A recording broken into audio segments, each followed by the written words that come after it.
Bismillahirrahmanirrahim. Awal mula kata didatangkan, salam ta'zim pengiringi. Assalamualaikum warahmatullahi wabarakatuh. Alhamdulillah, assalatu wassalamu ala rasulillah. Rabbi shrahli sadri wa yassirli amri wahlul 'uqdatam min lisani yafqahu qawli. Sahabat Hendrix yang sama-sama mengharapkan ridho dari Allah Subhanahu wa Ta'ala. Pada kesempatan kali ini, saya akan berkisah tentang pemuda biasa yang tidak terkenal di muka bumi, tetapi sangat terkenal di langit, menjadi selebriti langit, dikenal oleh seluruh penduduk langit. Video ini saya dedikasikan spesial untuk wanita terhebat dalam kehidupan saya, ibu saya tercinta, Ibunda Afni Warneti. Sahabat Hendrix, dikisahkan hiduplah seorang pemuda miskin, seorang pengembala kambing yang tinggal di padang tandus di negeri Yaman. Suatu hari, ketika Umar bin Khattab dan Ali bin Abi Thalib akan pergi ke Mekah untuk melaksanakan haji, kemudian Nabi SAW berpesan kepada beliau, kalau kalian nanti bertemu dengan Uwais Al-Qarni dari suku Qaran di Yaman, ciri-ciri pemuda tersebut ada bekas penyakit kulit sebesar dirham di pundaknya. Mintalah kepadanya agar dia mendoakan kalian kepada Allah. Kemudian sembari sedikit bingung, Umar dan Ali pun menjawab, baiklah ya Rasulullah. Sepanjang jalan, Umar dan Ali pun berpikir terus, ini maksudnya apa? Apa maksud dari perkataan dari Rasulullah ini? Bukankah Rasulullah adalah orang yang tidak pernah meleset doa beliau? Orang yang doanya paling mustajab adalah baginda Rasulullah SAW. Tetapi kenapa beliau sendiri menyuruh kami untuk menemui seorang pemuda yang bernama Uwais Al-Qarni dan minta doa kepada dirinya? Apakah ini tidak terbalik? Orang datang dari segala penjuru bumi, datang ke Mekah untuk menemui Rasulullah untuk meminta doa. Tetapi kali ini Rasulullah menyuruh kami meminta doa dari orang lain. Sehingga Umar dan Ali pun bingung. Akhirnya, sami'na wa ata'na. Sesampainya Umar bin Khattab di Mekah, Umar terus bertanya kepada setiap jamaah yang berasal dari Yaman, apakah ada dari kalian yang bernama Uwais Al-Qarni? Terus dicari oleh Umar, kesana kemari, kesana kemari. Setiap orang ditanya oleh Umar, apakah ada yang kenal dengan Uwais Al-Qarni? Sampai kemudian datanglah seorang jamaah, lalu menghampiri Umar, kemudian berkata, wahai Umar, kalau engkau ingin tahu orang yang bernama Uwais Al-Qarni, itu orangnya yang sedang menggendong ibundanya. Umar pun kaget luar biasa. Karena yang Umar lihat hanya seorang pemuda yang tampangnya biasa, pakaiannya kumal. Cuma yang Umar kagumi adalah pemuda ini sedang tawaf mengelilingi Ka'bah. Umar bin Khattab bergumam, oh, barangkali ini sebabnya kenapa Rasulullah SAW menyuruh saya menemui Uwais Al-Qarni dan meminta doa kepadanya. Mungkin ini sebabnya dia sedang menggendong ibundanya mengelilingi Ka'bah untuk melaksanakan tawaf.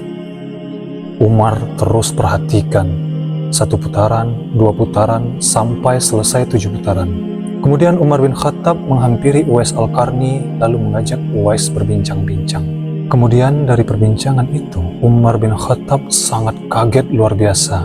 Ternyata Uwais Al-Qarni ini adalah pemuda yang luar biasa hebatnya. Karena dia memiliki seorang ibunda yang sudah tua dan lumpuh. Dia selalu memberikan makan dan minum, pokoknya semua kebutuhan ibundanya dipenuhi dengan senang hati. Makan disuapkan, minum diambilkan, dimandikan, benar-benar dirawat ibundanya oleh Uwais dengan sangat baik.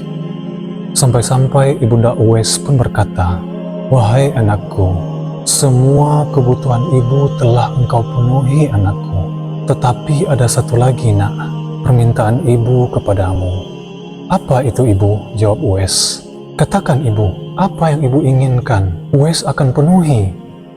Begini wahai anakku, ibu sangat ingin sebelum ibu meninggal dunia, sebelum ibu menghembuskan nafas terakhir, ibu sangat ingin sekali untuk menunaikan haji ke Mekah. Mendengar permintaan ibunya yang satu ini, Uwais Al-Qarni pun sangat lemas. Bingung, beliau bimbang luar biasa. Uwais bingung karena Uwais tinggal di negeri Yaman, sementara jarak Yaman ke Mekah itu bukanlah jarak yang dekat. Sekarang kalau kita naik pesawat dari Yaman menuju Mekah, butuh 3 jam untuk sampai ke Mekah. Jaraknya lebih kurang 2000 km. Kalau kita ambil contoh jarak tersebut dari Sumatera Barat ini, berarti jaraknya itu sampai ke ujung Pulau Jawa, yaitunya Surabaya, Jawa Timur. Seandainya kita pakai mobil tercepat, itu butuh 60 jam lebih atau 3 hari 3 malam untuk sampai ke tujuan. Sementara Uwais Al-Qarni tidak memiliki kendaraan di zaman itu, semisal onta ataupun kuda. Dia tidak punya apa-apa, adapun kambing yang digembala itu pun kepunyaan majikannya. Tetapi dari lubuk hati Uwais yang paling dalam, setiap apapun yang ibu minta harus saya penuhi sebagai bakti saya kepada ibunda saya. Di dalam hati Uwais selalu kebingungan bagaimana caranya membawa ibunda saya ini ke Mekah. Tetapi Uwais tidak pernah putus asa. Pokoknya bagaimanapun caranya, saya harus membawa ibu untuk sampai ke Mekah melaksanakan ibadah haji. Akhirnya sahabat Hendrix, Uwais Al-Qarni punya ide. Satu-satunya cara untuk membawa ibunda adalah dengan cara berjalan menggendong ibunda saya sampai ke Mekah. Nah, kira-kira jarak dari bulan ini ke bulan haji mendatang lebih kurang sekitar 8 bulan lagi. Jadi waktunya masih lama. Setelah itu Uwais pun menabungkan uangnya. Setelah beberapa hari akhirnya terkumpullah uang Uwais untuk membeli anak lembu atau bayi lembu. Kemudian dibuatlah kandang oleh Uwais di sebuah bukit. Setiap hari setelah Uwais memenuhi semua kebutuhan ibundanya, Uwais Al-Qarni ini datang ke bukit pagi-pagi. Setiap pagi Uwais memberi lembu itu makan. Setelah itu Uwais gendong lembu itu di punggungnya, lalu mendaki ke bukit, turun dari bukit, naik lagi ke bukit, turun ke bukit. Begitu seterusnya. Kegiatan ini terus dilakukan setiap hari. Awalnya Uwais memang agak sedikit kesulitan melakukan itu. Latihan ini dilakukan Uwais terus. Maksudnya adalah agar nanti ketika melakukan haji, pergi dari Yaman ke Mekah, Uwais sudah terbiasa menggendong ibundanya, naik bukit, turun bukit, seperti itu terus setiap hari. Kurang lebih selama 8 bulan, Uwais Al-Qarni latihan seperti itu. Sampai-sampai orang yang melihat Uwais melakukan kegiatan itu, semuanya kebingungan. Bahkan sebagian orang mengatakan Uwais ini sudah gila. Setiap hari beliau ke bukit, mendaki bukit, turun bukit sambil menggendong anak sapi atau anak lembu. Terkadang berlari, kemudian kelelahan berhenti sebentar, berjalan lalu berlari lagi. Setiap hari kegiatan ini terus dilakukan oleh Uwais. Akhirnya ketika waktu itu telah tiba di bulan Syawal, Uwais perkirakan kalau jalan kaki itu akan membutuhkan waktu kurang lebih sekitar 1 bulan lebih. Maka dari bulan Syawal ini, Uwais Al-Qarni sudah siap-siap. Kemudian di suatu pagi, Uwais pun mengajak ibundanya, "Ayo ibu, kita sekarang berangkat untuk melaksanakan haji ke Mekah." Ibunda Uwais sangat senang, kemudian bertanya, "Naik apa wahai anakku?" "Kita jalan kaki ibu." "Tetapi nak, ibu kan tidak bisa jalan." Uwais katakan, "Ibu tenang saja, ibu akan Uwais gendong sampai ke Mekah." Allahu Akbar. Sahabat Hendrix, karena memang waktunya lama dari masa latihan sampai ke hari H untuk pergi ke Mekah, 8 bulan Uwais latihan, menggendong anak lembu, naik dan turun bukit. Dikisahkan dalam kisah ini sampai anak lembu itu besar mencapai berat 100 kg. Jadi badan Uwais Al-Qarni ini sudah terbiasa dan kuat badannya. Badannya menjadi kekar. Otot-ototnya muncul. Kuat luar biasa. "Ayo ibu, kita berangkat sekarang." "Apa kamu kuat nak?" "Kuat ibu." Kemudian ibunda Uwais pun dinaikkan ke punggung beliau. Maka dimulailah perjalanan menuju Mekah dari Yaman. Uwais Al-Qarni menggendong ibundanya itu terasa sangat ringan, enteng bagi Uwais. Kenapa? Karena beliau sudah latihan selama 8 bulan lamanya, menggendong anak lembu selama itu sampai berat anak lembu itu mencapai 100 kg. Bayangkan, dari Yaman menuju Mekah itu sungguh jarak tempuh yang sangat jauh, menembus gurun padang pasir yang panas dan tandus. Terik matahari pun beliau terjang, keringat bercucuran tidak beliau pedulikan, kakinya melepuh menginjak pasir yang sangat panas. Beliau gendong ibundanya tanpa mengeluh sedikit pun. Masya Allah. Jadi ketika tengah hari, beliau menemukan pohon kurma. Uwais pun berteduh dengan ibundanya. Kemudian jalan lagi puluhan kilometer. Kalau bertemu lagi pohon kurma, Uwais pun berteduh lagi, sekedar agar ibundanya tidak terlalu kepanasan. Sampailah akhirnya di Mekah dari Yaman menempuh ribuan kilometer yang memakan waktu 1 bulan lebih. Ada juga yang mengatakan memakan waktu 2 bulan. Wallahu a'lam. Sesampai di Mekah, ibundanya pun masih tetap digendong. Uwais terus menggendong ibunya melakukan tawaf, sa'i, wukuf, semua pelaksanaan ibadah haji. Kemudian mendengar dari cerita Uwais, Umar bin Khattab pun menangis sangat terharu. Sekarang Umar jadi tahu, inilah yang menyebabkan Uwais Al-Qarni memiliki posisi yang sangat istimewa di mata baginda Rasulullah SAW. Karena memang tidak ada pemuda yang senekat Uwais Al-Qarni yang berjalan kaki menggendong ibundanya dari Yaman ke Mekah. Ini adalah fenomena yang sangat langka, apalagi di zaman kita sekarang ini. Mana ada seorang anak yang menggendong ibundanya, jangankan ke luar negeri, ke rumah sakit saja, terkadang kita memanggil oplet ataupun ojek. Tidak bisa kita menggendong sampai ke tempat yang dituju. Jadi ini adalah pemandangan yang sangat langka. Makanya Uwais Al-Qarni ini menjadi pemuda yang sangat dikagumi oleh para malaikat. Walaupun secara ibadah, Uwais dibandingkan dengan Umar bin Khattab dan Ali bin Abi Thalib, lebih banyak ibadahnya Umar dan Ali. Tetapi Uwais Al-Qarni, karomahnya ini muncul ketika beliau berbakti kepada orang tuanya. Sampai-sampai baginda Nabi Rasulullah SAW pun meminta Umar datang kepada Uwais untuk meminta doa darinya. Nah, ini kan yang membuat Umar bin Khattab tadinya di awal bingung. Sedangkan orang yang doanya paling mustajab, ya baginda Rasulullah SAW. Tidak ada orang yang doanya paling mustajab kecuali baginda Rasulullah SAW.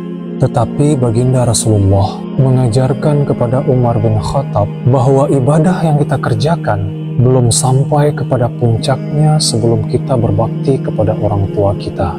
Itulah yang ditunjukkan oleh Uwais Al-Qarni yang bisa menjadi ikhtibar kepada kita. Ibadah Umar bin Khattab memang luar biasa. Salat malamnya, puasanya, jihadnya, perjuangan beliau membela Rasulullah SAW itu sangat luar biasa. Tetapi semua itu belum sempurna tatkala belum berbakti kepada orang tua. Jadi ketika mendengar cerita dari Uwais Al-Qarni ini pun Umar bin Khattab melongo. Saya menganggap selama ini ibadah saya sudah bagus, sudah hebat.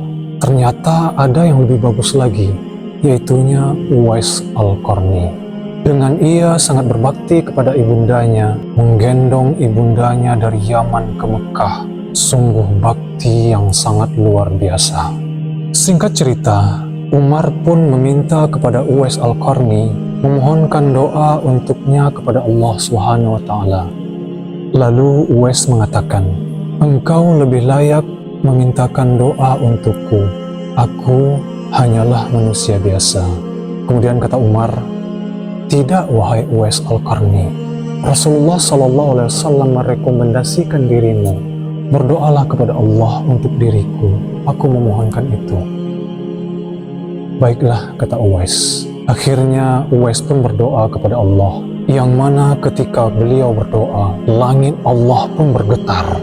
Seolah-olah semua para malaikat di langit berlomba-lomba menyampaikan doa dari Uwais kepada Allah Subhanahu wa Ta'ala. Kemudian setelah Uwais mendoakan Umar bin Khattab, Umar pun langsung berlari-lari keliling-keliling ke sana kemari mencari Ali bin Abi Thalib. Mana Ali? Mana Ali? Setelah beliau bertemu dengan Ali bin Abi Thalib, Umar mengatakan, "Wahai Ali, aku sudah menemukan Uwais. Segeralah engkau menjalankan wasiat dari Nabi SAW kepadanya."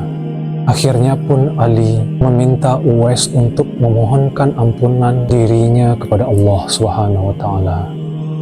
Setelah itu tersebarlah kabar bahwasanya doa dari Uwais Al-Qarni ini sangat dahsyat, didengar di penjuru langit. Kemudian orang pun datang berbondong-bondong mencari Uwais untuk memohonkan ampunan diri mereka kepada Allah. Tetapi mereka pada waktu itu tidak berhasil menemukan Uwais. Beberapa tahun setelah itu, dikabarkan Uwais Al-Qarni berada di Irak, yang mana beliau sedang memungut sisa-sisa makanan yang masih bagus. Dibersihkan oleh Uwais, dipanaskan kembali oleh Uwais, kemudian dibagikan di antaranya dan orang-orang fakir miskin. Uwais Al-Qarni menyampingkan dunianya hanya untuk berbakti kepada ibundanya. Sahabat Hendrix, Uwais Al-Qarni ini hidup sezaman dengan Rasulullah SAW. Tetapi Uwais tidak sempat berjumpa dengan Rasulullah, berjumpa dengan mata kepalanya sendiri. Makanya Uwais disebut dengan istilah tabi'in. Seandainya beliau kalau sempat melihat Rasulullah dan berinteraksi langsung dengan Rasulullah, pastinya beliau akan disebut sahabat Nabi.